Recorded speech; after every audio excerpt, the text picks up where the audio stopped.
সমস্ত শিল্পপতিরা আমাদের দলীয় কার্যালয়ে আসছেন, তারপর তারা যাচ্ছেন নবান্নে। কারণ কি? কারণ 50 বছর ধরে পশ্চিমবঙ্গে দল শাসন করেছে। বামফ্রন্ট সরকার ছিল, তৃণমূল কংগ্রেস সরকার ছিল, কিন্তু কোনোদিন পশ্চিমবঙ্গ রাজ্য সরকার তৈরি হয়নি। আমরা চাই শুভেন্দু অধিকারীর নেতৃত্বে একটা পশ্চিমবঙ্গ রাজ্য সরকার চলুক, বিজেপির সরকার নয়। দলীয় প্রতীক নিয়ে একটা সরকার তৈরি হয়েছে, আপনারা আশীর্বাদ করেছেন, ভোট দিয়েছেন, কিন্তু দল সরকারকে নিয়ন্ত্রণ করবে। সরকারের সমস্ত বিল দল তৈরি করে দেবে, সরকারের গতিমুখ দল নিয়ন্ত্রণ করবে। এই যে আমরা একটা রাজনৈতিক সমাজের বাসিন্দা হয়ে গেছি, তার থেকে আমাদের মুক্তি চাই। আগের মুখ্যমন্ত্রীর পাশে দাঁড়িয়ে যে শিল্পপতিরা বলতেন Bengal means business, destination Bengal, আজকে সেই শিল্পপতিরা 10 বছর ধরে ভিন্ন রাজ্যে বিনিয়োগ করেছেন। আমরা সমস্ত অনাবাসী ভারতীয়দের কাছে, যারা এখান থেকে চলে গেছেন, তাদের কাছে আমরা আবেদন করছি এটাই, আপনারা ফিরুন, ফিরে আসুন।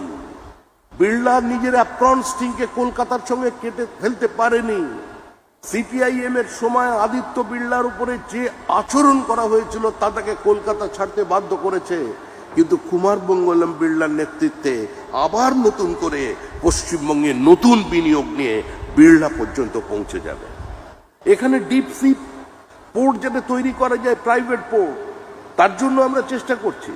আমরা শিল্পপতিদের কাছে বার্তা দিয়েছি, কোনো এক্সট্রাকশন নেই, আমরা করতে দেব না পশ্চিমবঙ্গে। আমাদের দলের পতাকা নিয়ে, আমাদের দলের ট্রেড ইউনিয়নের নাম করে কেউ কোনো কারখানার দরজা বন্ধ করতে পারবেন না। মিলিটেন্ট ট্রেড ইউনিয়ন চলবে না, কিন্তু তার সঙ্গে শ্রমিকের স্বার্থকেও আপনারা যারা মালিক পক্ষ আছে, আপনাদের রক্ষা করতে হবে।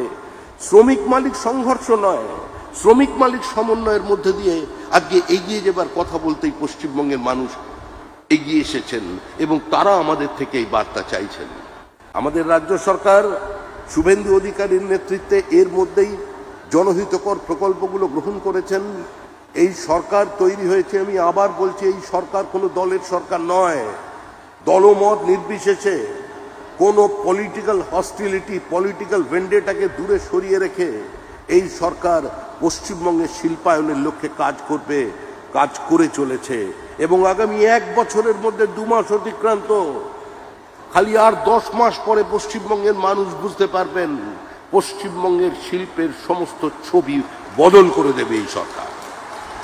সরকার আলাদা, দল আলাদা। সরকার সরকারের মতো চলবে। সরকার এখানে শিল্পপতিদের পাশে দাঁড়াবে, সরকার শ্রমিকের পাশে দাঁড়াবে। বিনিয়োগ চাই, শিল্পায়ন চাই। ভারী শিল্প ছাড়া এমএসএমই কেউ দীর্ঘদিন বাঁচিয়ে রাখা যাবে না। সিঙ্গুরের পিছনে ইমিটেশনের গয়না তৈরি করেন তারা, ইয়ারলি টার্নওভার 2,500 কোটি টাকা, কোনোদিন সরকারি সাহায্য পায়নি। আমি আজ মাননীয় মুখ্যমন্ত্রী শুভেন্দু অধিকারীকে দলের পক্ষ থেকে আমি তাদের কাছে আমি অনুরোধ করব, মুখ্যমন্ত্রীকে অনুরোধ করব, আমাদের মাননীয় শিল্পমন্ত্রীকে, এবং অনুরোধ করব আমি আমাদের শ্রমমন্ত্রীকে, আপনারা অনুগ্রহ করে একটু সিঙ্গুরের দিকে তাকাবেন, যাতে ওখানে আমাদের ওই একটা হাব আমরা তৈরি করতে পারি। যারা এত বড় জায়গায় রপ্তানি করেন, এত বিদেশি বাজার যারা নিজেদের আওতায় নিয়ে এসেছেন, তাদের এক্সপোর্ট ওরিয়েন্টেশনটা যাতে আরও বেশি বাড়ানো যায়, তাদের কিছু ইনসেন্টিভ দেওয়া যায়, আরও মানুষকে নিয়ে এসে সংঘবদ্ধভাবে সেখানে একটা ইমিটেশন জুয়েলারি, সেমি প্রেসাস জুয়েলারির পার্ক তৈরি করা যায়, তার জন্য আপনারা একটু উদ্যোগী হবেন। সবাই এগিয়ে আসুন। সমস্ত শিল্পপতিদের কাছে আহ্বান করছি, আপনারা আমাদের কাছে, আমাদের সরকারের পাশে দাঁড়ান। সরকার আপনাদের সঙ্গে হাতে হাত মিলিয়ে কাজ করতে প্রতিশ্রুতিবদ্ধ। এই সরকার পশ্চিমবঙ্গ রাজ্য সরকার, কোনো দলের সরকার নয়। অতীতে কে কার হয়ে কাজ করেছেন, অতীতে কে কার মঞ্চে দাঁড়িয়ে কি বক্তৃতা করেছেন, ওগুলো এই সরকার মনে রাখবে না। অতীতে কে দাঁড়িয়ে বলেছেন যে এত ভালো শিল্প বান্ধব পরিস্থিতি নাকি পশ্চিমবঙ্গে আগে কোনো দিন ছিল না, এই প্রথম তারা এত ভালো পরিবেশ পেয়েছেন, এই কথাগুলো যারা বলেছেন তাদের চেহারা নাম আমাদের সকলেরই জানা, কিন্তু আমরা এগুলো মনে রাখতে চাই না, এগুলো সব ভুলে যান। নিশ্চিত থাকুন, টাটাও আসবে, বাটাও আসবে, রিলায়েন্সও আসবে, আদানিও আসবে, ইসরায়েল থেকেও বিনিয়োগ হবে, সিলিকন ভ্যালির বিনিয়োগ হবে, মিউনিক থেকে বিনিয়োগ হবে, লন্ডন থেকে বিনিয়োগ হবে।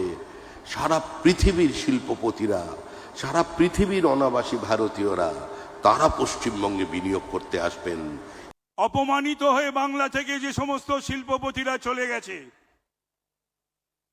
তার মধ্যে টাটা আছে, তার মধ্যে আদিত্য বিড়লা গ্রুপ আছে, তার মধ্যে 6,688টি ছোট বড় মাঝারি শিল্পপতি আছে।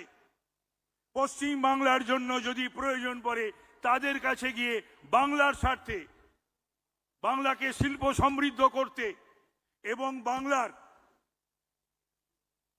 নেই পিড়ি নব প্রজন্মের স্বার্থে আমাকে যদি পাঠায় কোথাও মুখ্যমন্ত্রী, আমি যাব এবং হাতে পায়ে ধরে সেই সমস্ত শিল্পপতিদের এই বাংলায় ফিরিয়ে আনার জন্য তাদের কাছে অনুরোধ করব।